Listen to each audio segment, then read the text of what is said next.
বিশ্ববিদ্যালয়ের শিক্ষার্থী ও শিক্ষক সম্পর্কে অরুচিকর পোস্ট ও মন্তব্য সহকারে আক্রমণ করা হয় এমন কিছু গ্রুপ আছে বা পেজ আছে যেখানে বিশ্ববিদ্যালয়ের দায়িত্বশীল পদে থাকা ব্যক্তিবর্গ উপস্থিত আছেন। তাই সাইবার বুলিং বন্ধ করার জন্য উদ্যোগ নিতে হবে।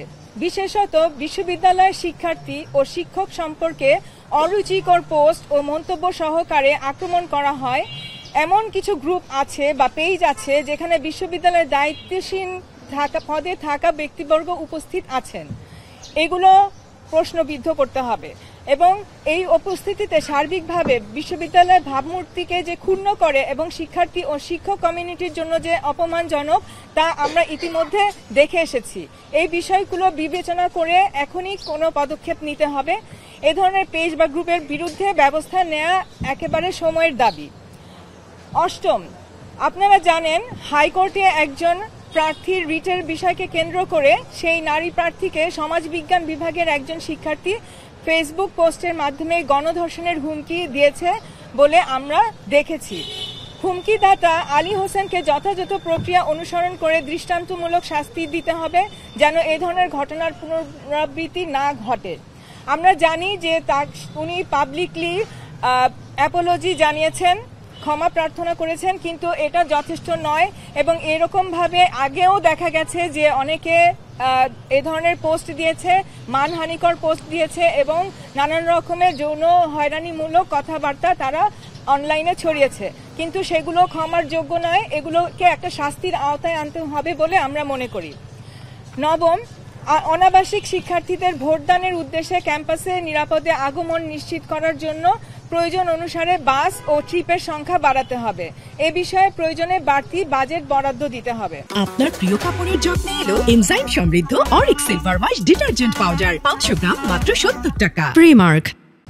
দশম, বিশ্ববিদ্যালয় প্রথমে 7 থেকে 10 সেপ্টেম্বর পর্যন্ত সকল পরীক্ষা ও ক্লাস বাতিল করেছিল। পরবর্তীতে তারা 7 তারিখের পরীক্ষা ও ক্লাস বাতিলের সিদ্ধান্ত পরিবর্তন করে 8 থেকে 10 তারিখ পর্যন্ত ছুটি ঘোষণা করে। আমরা মনে করি শুধু নির্বাচনের দিনে ক্লাস ও পরীক্ষা একযোগে বন্ধ করা এবং নির্বাচনের আগের 2 দিন অর্থাৎ 7 ও 8 তারিখ কেবল পরীক্ষা স্থগিত থাকলেও ক্লাস চালু রাখা যৌক্তিক। অর্থাৎ আমরা 7 তারিখের যে পরীক্ষা সেটা বাতিল হলে আমরা মনে করছি না এখানে কোনো সমস্যা আছে। আমরা মনে করছি 7 তারিখ এবং 8 তারিখ যদি পরীক্ষা ক্লাস বন্ধ থাকে তাহলে সেটা সমস্যাজনক।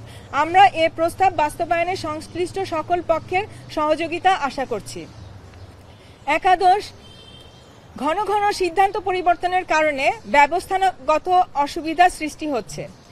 নির্বাচনের দিন এ ধরনের ঘটনা এড়াতে যে কোনো সিদ্ধান্ত গ্রহণের আগে পর্যবেক্ষক, শিক্ষকবৃন্দ ও শিক্ষার্থীদের সকল পক্ষের প্রতিনিধি পোলিং এজেন্টদের উপস্থিতিতে আলোচনার মাধ্যমে সিদ্ধান্ত নিতে হবে। দ্বাদশ, আমাদের দাবি হচ্ছে সংবাদ মাধ্যম কর্মী এবং সামাজিক মাধ্যমের সংবাদ সংগ্রাহকদের আচরণবিধি মেনে চলার জন্য ব্যবস্থা নিতে হবে এবং সুস্পষ্ট নির্দেশনা থাকতে হবে যাতে এগুলো নিয়ে কোনো দ্বিধাদ্বন্দ্ব না থাকে। ত্রয়োদশ, বিশ্ববিদ্যালয় শিক্ষক নেটওয়ার্ক যেভাবে 2019 সালের ডাকসু নির্বাচন পর্যবেক্ষণ করেছিল সেই ধারা অব্যাহত রেখে আসন্ন নির্বাচনেও নেটওয়ার্ক সদস্যগণ স্বতন্ত্র ও স্বাধীনভাবে পর্যবেক্ষকের ভূমিকা পালন করবেন। এর সাথে আমরা আরেকটু বিষয় যুক্ত করতে চাই যে আমাদের ঢাকা বিশ্ববিদ্যালয়ে একটি নিপীড়ন বিরোধী সেল রয়েছে। সেখানে যে কোনো যৌন হয়রানির বিষয়ে যে কোনো ধরনের অভিযোগ শিক্ষার্থীরা উপস্থাপন করতে পারে এবং এই ধরনের যে ক্ষেত্রগুলো তৈরি হচ্ছে, যে ঘটনাগুলো তৈরি হচ্ছে, যেটা আমরা গতকালও দেখেছি ফেসবুক পোস্টের মধ্য দিয়ে আমাদের সামনে এসেছে, এ ধরনের কিছু আমরা বলবো যে তদন্ত কমিটি গঠন না করে সরাসরি যৌন নিপীড়ন সেলের কাছে যেন সেটা অবহিত করা হয় এবং সেখান থেকে দরকার হলে এই যৌন নিপীড়ন সেল সেটার পদক্ষেপ, যৌন নিপীড়ন বিরোধী সেল এটার বিষয়ে পদক্ষেপ নেবে।